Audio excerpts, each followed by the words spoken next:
Even with my condition, I consider myself to be an ordinary housewife. I ran errands, cooked, cleaned, and made sure everything ran smoothly. I'm a homemaker, and I have no problem with that. I led a run-of-the-mill life and actually preferred the comfort and predictability that my life entailed. There was one thing about me that separated me from ordinary people. I have a rare condition called facial blindness that has left me unable to differentiate facial features. I feel like I have to explain this before I can continue on with my story, to let you know how it feels to live with facial blindness. People don't call it facial blindness without a reason. Imagine being unable to differentiate your significant other from a stranger at a glance. The only way I can identify someone is by their voice and their mannerisms. And to be honest, that method is not foolproof, and every now and then, I find myself talking to someone I don't know on the street or supermarket after mistaking them for a family member or a friend. Of course, you don't really need to comprehend what it's like to be in my shoes to understand why I can no longer stand the idea of interacting with another person. It all started a month ago when I began getting little letters in the mail. They started off as innocuous messages tucked into blank envelopes. Thinking of you. You looked beautiful today. Your smile brightens up the day. And other notes like that. I thought it was my husband at first. He was always a little bit shy. I personally think that's how he dealt with low self-esteem his entire life, and was a bit hesitant to put himself out there. He was so nervous that when he asked for my hand in marriage, I almost had to finish his sentences for him so that he could get the proposal out. I figured that these little notes placed in the mailbox were just his way of expressing his affections without having to put himself out there. I waited for him to comment on the notes he was leaving me, but after a while it became apparent that he had nothing to do with them. I finally asked him about it, and he had no clue that I had been receiving messages. I was personally a little worried about it. Since there was no return address, that meant that the mailman wasn't the one bringing them. I didn't really like the fact that there was someone leaving messages in my mailbox, and the whole situation made me a little bit uneasy. My husband, Adam, was fairly nonchalant about it. He reasoned that it was probably some misguided teenager who was smitten with me. He explained that I had that effect on most people. I couldn't tell you if I was pretty or not, but it was my husband's little affirmations that they made me feel beautiful. For all his nervousness and shyness, sometimes he would say something that would just sweep me right off my feet. He told me to just ignore the notes, and he would eventually get the message and take an interest in a girl his own age. I followed his advice and left the little white envelopes unopened in the mailbox. I pushed them to the back of the mailbox and just collected the regular mail. I did that for a week or so, until I opened the mailbox one day to find it filled to the brim with tiny little white envelopes. I was more annoyed than anything. I took them inside and began to throw them away. My curiosity got the better of me, and I started to read a few. I don't know why, but if I had to hazard a guess, I would say that maybe I was a little bit lonely. Adam worked from 7 in the morning to 6 at night, and I had a few friends, but no one really close that I could confide in. We were shopping friends, or acquaintances that I knew from my errands. The problem was, identifying them and striking up conversations with my condition made it kinda hard to build friendships. The notes were mostly innocent words like, "You're so nice," or "I love what you've done with your hair," and other niceties that almost anyone could get away with saying in a conversation. It wasn't until I read, "Why won't you answer me?" that I became genuinely concerned. A few days later, the messages began to get more sensual. Things like, "Your body is a shrine that I would love to worship," and "Your sun-kissed hair sets my heart aflame with a desire," and "Nice tits." Not all of them were quite so poetic. It wasn't until I received the one that praised the tattoo that I have on my hip that I finally broke down and told my husband how bad the letters had gotten. I had a butterfly tattoo. I know, so cliche. On my lower hip. So low, in fact, that I had to be naked to see it. He finally agreed with me, and we called the police that day. The police couldn't really do anything about our situation, though. The officer was even a little nonplussed as to why he had even been called. It wasn't until I told him about the whole note mentioning my well-hidden tattoo that he suddenly became invested. He confessed that they couldn't devote any police officers to staking out our house, as they currently had their hands full with some gang of idiots calling themselves the Pluto Gang that were running around performing acts of petty vandalism and a few instances of violence. He did confide that if we could manage to catch him on film so that we could identify him, then we could get a restraining order filed. The police officer left and we began to formulate plans as to how we were going to record my love-struck stalker on video. We had a laptop inside the house facing the mailbox, and we tried to use the camera to record him. The video was such bad quality, though, that Adam couldn't even tell if it was a man or a woman out there. I, of course, would be absolutely useless in identifying him on account of my facial blindness. The message he left was so vulgar that I tore it to pieces and washed them down the sink before my husband could read it. Adam had finally had enough. He decided that he had to threaten my admirer. I should have taken offense to him acting in such a primal manner, but a part of me was glad that the usually so reserved Adam was suddenly expressing himself so forcefully. He decided that his best option was to lie in wait on the porch and catch my secret admirer before he arrived to leave another sordid message in my mailbox. Adam put his plan into effect the next night. I was concerned that Adam might get hurt, so I decided to stay up with him. I watched nervously from the window as he waited for my stalker to appear. Around 3 in the morning, I spied someone emerging into the streetlights a few houses away. He approached our house warily.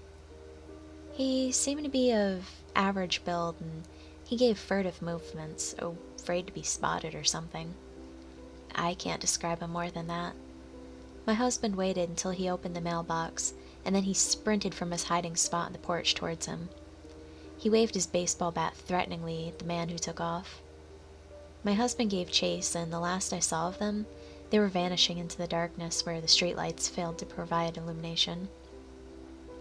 My husband arrived 15 minutes later, out of breath. It took a few minutes of looking at him before he realized the problem and puffed, "It's me, Olivia, Adam." He sucked down a few breaths before he puffed, "He got away. I think I scared him off for good." He was sweaty, but that didn't stop me from wrapping my arms around him and holding him tightly. He had just risked his life for me. My stalker could have killed him. He stroked my hair and whispered, "I'd do anything to protect you." As I was wrapped in his warm, albeit moist embrace, I knew those words to be true. A few days passed without any notes in the mailbox, and my life was beginning to return to normal. It wasn't until one morning when I was having a cup of coffee on my porch that it happened. I saw a man walking down the street. At first, I thought it was just a man taking his dog out for a walk, but he stopped in front of my mailbox and slipped something inside before walking away with his dog. I waited 15 minutes before I could gather up the courage to approach the mail and retrieve the letter. With shaking hands, I opened the envelope and read, "Your husband is so angry. You should leave him. I can treat you right. I can make you." I crushed the paper before I could finish reading and went inside. Once I got inside, I wept. When Adam came home, I broke down and wept in his arms for an hour. He waited and asked me to tell him what happened. He was furious. We had a huge fight over it. I wanted to go to the police and try to get them involved, and he wanted to catch the man for himself. In one of the more heated moments of the argument, he shouted, "You couldn't even pick him out of a lineup if you wanted to." and I broke into a fresh set of tears and he apologized. Later that night, I went to bed alone, and he waited on the porch for my stalker to come back. That happened for the next few days. I would go to bed alone, and my husband would stay up all night waiting for my stalker to come near the porch. I could tell it was taking a toll on him. He moved around as if he was in a daze, and I knew that fatigue was getting to him. I started to worry that if he didn't drive off my stalker, my husband was going to go mad from sleep deprivation. I finally cracked and went to the police. The officer was understanding, but still couldn't do anything for our situation. It took me half the conversation to realize I was talking to the same officer who had made the house call. Sometimes it's kinda hard to tell people in uniforms apart. I returned to the house to find my husband home early. I walked into the kitchen and saw Adam checking our voicemail. He had just deleted all of the messages as I came in. When he saw me, he froze as if he was startled by my appearance. I asked him, "Why are you home so early?" There was a suspicious pause, as if he was not telling me the whole truth before he answered. "I was just worried about you. I was worried what would happen if you came back while I was gone." That night, we made love for the first night since the letters started appearing. I didn't want to get into too sordid details, but it was just so different that it stuck out in my mind. Usually our lovemaking is reserved, patient, and methodical. Hell, typically the lights are off and we're under the covers. It is satisfying. This time he was unrestrained. We made love passionately and with such urgency, as if it was the end of the world or something. I think it had something to do with the fact that we almost always had sex like clockwork. Every Saturday night, we would make love, and this was unplanned. There was something bestial about Adam that night, and I liked it. In the afterglow, he held me tightly and we drifted off like that. I woke that morning to find my husband still in bed. I looked at the clock. Shit, it was 10 o'clock on a Friday, and Adam was late for work. I shook him awake and told him he was late. He told me he had called in sick and just wanted to spend the day with me. It was an odd thing for him to do, since I don't think I had ever seen him take a day off for work unless he was physically unable to get to the office.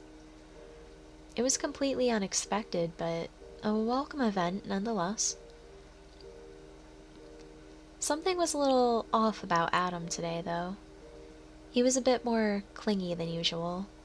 He drifted about the house, almost always within a room's distance of me. He was more affectionate than usual. He nuzzled the nape of my neck, and the feeling of his stubbly, prickly skin was such an unknown sensation. He planted kisses and caught me up in a few embraces. He even playfully spotted my behind a few times. The shy and hesitant Adam was a thing of the past, apparently. I expected this behavior to wane over the weekend, but it actually became more prevalent. He whispered sweet nothings in my ear. He massaged my shoulders and even offered to rub my feet. I was enjoying some of the perks of this newly affectionate Adam, but some dark, sneaking suspicion was festering in the back of my mind. By the time Monday came around, I was almost excited to send him off to work. I was beginning to feel a bit claustrophobic with the amount of affection that Adam was smothering me with. I practically had to force Adam out of the door to work. He wanted to take another sick day to spend more time with me. To tell you the truth, I was a little exasperated. It's hard to run errands and keep the house clean with someone tagging along and sweetly crooning nothings in your ear and tracing your neckline with kisses every 15 minutes. He reluctantly left and I went about my day. I was glad when the mail arrived and there wasn't another plain white envelope with a sordid message inside. But there was still that voice in the back of my head whispering that I was missing something from the larger picture. That night, I had a terrible lucid nightmare. I dreamt I was in our bed when my cell rang. I reached over Adam's sleeping prone form and grabbed the cell phone to answer it. The voice sent chills down my neck. The voice was angry and snarled, "Why didn't you pick me up at the airport? I had to get a cab home. Didn't you get my message that I would be gone all weekend for work? Would you mind letting me in?" The sleeping man rolled over and faced me. I couldn't recognize his face due to my facial blindness, but I knew that whoever was in my bed was not my husband. The man who was sleeping next to me gave a deep laugh, and I saw that he was clutching a white envelope in his hands. He lunged towards me, and I woke up with a scream in my throat. It took a whole 15 minutes to convince Adam that it was a nightmare and nothing at all to be worried about. I didn't sleep at all for the rest of the night. I had never had such an odd and frightening dream in my life. My husband showed some hesitation to leave for work that morning, but once again I managed to convince him to leave. I hoped silently to myself that this wasn't going to become a daily occurrence for us. I continued with the slew of chores that I had accumulated around the house. The mail arrived and I went out to retrieve it. There was no new envelope. I think my stalker had finally learned his lesson or something. I decided that we had to celebrate the day. I decided that I would surprise Adam with a nice stir-fry for dinner that night. I had a little garden in the back of the house where I could get some fresh vegetables. I donned my gardener's gloves and went out to select some fresh veggies to use in the stir-fry. I had some meat in the fridge already that I could use to spice up the meal. It was Adam's favorite. It was there in the backyard where I found the body buried amongst the weeds and brush. I didn't see the corpse at first. Rather, I smelled an odd and nauseating odor in the air. At first, I thought it was the compost that we dumped in the garden breaking down and decomposing. It wasn't until it became overwhelming, and I couldn't focus on picking my veggies, that I decided to follow it to track it down. I had assumed it was a dead deer or something, but when I trailed the scent to the brush on the edge of our yard, I instead found the corpse of a man. Looking back, I can't say what I did with 100% clarity, but I do remember gagging and almost getting sick. I was about to call the police and tell them about a corpse when a horrible thought forced its way into the forefront of my mind. How did he die? I managed a quick glance at the body and knew that he had been murdered because his skull was cracked open. It was then that all the horrible thoughts clicked into place. The body was a few days old and he had suffered a violent death. My husband's sudden surge in affection, the man that lied before me, was my husband. Even with my facial blindness, I knew it was Adam. I was startled out of this horrible revelation by his car pulling into the driveway. I bolted towards the house, hoping to reach the phone and call the police before he could get inside, but as I entered, I found him waiting for me by the door. The man leaned forward and planted a kiss on my cheek before asking, "How was your day?" My skin crawled, but I tried to keep my composure. I would have to wait with this imposter who was wearing my husband's clothes, driving his car, living his life. I had to wait until I could get enough time to call the police. I would have to play along with this sick game. I listened patiently to him tell me about his day, but the words were hollow and false. He was full of fallacies. His emotions were wrong. He was a master manipulator who had killed and replaced my husband. It wasn't until he asked what we were having for dinner that I was able to come to my senses and begin to make the stir-fry. The situation got worse as time passed. Now I would have to have dinner with my stalker and bide my time until I could call the police. I cut up the vegetables and threw them in the skillet with some cooking oil. I let them soak up the oil for a bit before cranking up the heat. I was battling the urge to throw up the entire time. This monster, this monster had murdered my husband, donned his clothes, and fooled me into thinking it was him. All the stolen kisses, the unwanted hugs, the unbidden sweet nothings he whispered into my ear sent shivers up my spine, and they roiled my stomach.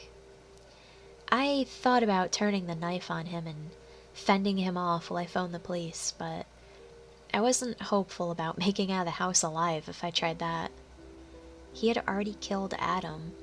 I needed to play house with the imposter, or I might find myself in the weeds and brush like my husband.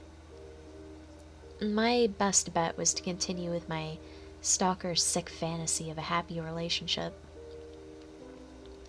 My mind kept flashing back to the body in the backyard. I just wanted nothing more than to cry. I stirred the vegetables and meat up. They hissed and splattered hot oil in the cast iron skillet. The meal was just about done when the imposter was drawn to the stove by the smell. It wasn't until he wrapped his arms around me, cupping me and pressing himself against my body, that I lost it. The image of him in my bed, making love to me, seared and hissed in my brain. The smell of his sweat and the feeling of his hot breath puffed against my neck. Like my imposter had lost control in the act of raping me, I lost control in the act of retaliating against him. I seized the cast iron skillet with my bare hand. There was a horrible hissing sound, but I didn't feel any pain. I whirled around and swung the skillet. It connected with the imposter's face and sent hot oil and stir-fry flying everywhere. He stumbled backwards and I closed the gap between us. He was doubled forward, clutching at his face and trying to come to terms with what happened. I swung the skillet down and it made a sickening crack as it connected with his head. He dropped to the ground and writhed in pain, but I was not done with the imposter. I straddled my stalker as he tried to crawl away. I raised the blazing hot skillet above my head and brought it back down on his head a few more times. The very last time his head gave a sickening squelch as the skillet crashed down on him. He no longer moaned or moved. He was dead. The skillet slipped out of my hands and clanged on the tile. I became aware of the burning sensation in my hand. The skin of my palm was bubbling and molting. I got off the corpse and called the police. The police arrived 15 minutes later. They examined the body and began to question me in the front room, so the smell of burning flesh mixed with stir-fry didn't upset them. I told them the entire story, and when I mentioned the corpse in the backyard, the officer sent his rookie partner back there, where he continued to get my statement. I told them how my stalker had left increasingly disturbing messages in my mailbox and had probably murdered my husband while I was out. He then probably tried to hide the body before going inside and dressing himself in my husband's clothes. When I uncovered the body, I understood what had happened. The rookie returned and whispered something to the officer. This must have been his first time investigating murder because he said it too loud to conceal the information. I didn't catch all of his words, but I did overhear enough. I overheard too much. I caught only a few words like unidentified, doesn't match, and husband. The pieces clicked. Adam's words echoed in my head. I'd do anything to protect you. My mind raced. Would you kill for me, Adam? What would you do after realizing that you murdered a man who was stalking and harassing your wife and would probably be arrested? Would you flee? Would you try to make the most out of your time with your wife before the inevitable end came? My mind spit out fragments of thoughts.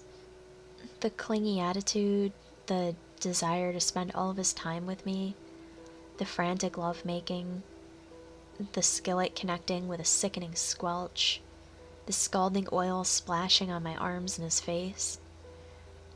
A haunting sound filled the house and the officers looked startled. It took me a second to realize that sound was coming from me. They took me into the station wailing like a banshee. I'd do anything to protect you. Those words echo in my head. They're the last thing I hear when I wake up, and the last thing as I rest my head on the pillow. I'd do anything to protect you. I was acquitted due to my facial blindness, which rendered me incapable of distinguishing the body in my backyard as that of my stalker and not my husband. My husband had murdered my stalker to protect me, and I had repaid him by smashing in his head with a skillet. I reverted my name to Olivia Sachs and moved away, but the memories still haunt me. I wish they had arrested me. I wish they had locked me up for a life sentence. I wish I had died, but that's not in the cards for me. I'm now a recluse of sorts. I live alone and I shun all forms of contact with people. You want to know why I can't stand the thought of interacting with another person? It's because I don't know them from Adam. It's always the same with every single person I see. They all remind me of him, and his words spoken on that late night. I'd do anything to protect you.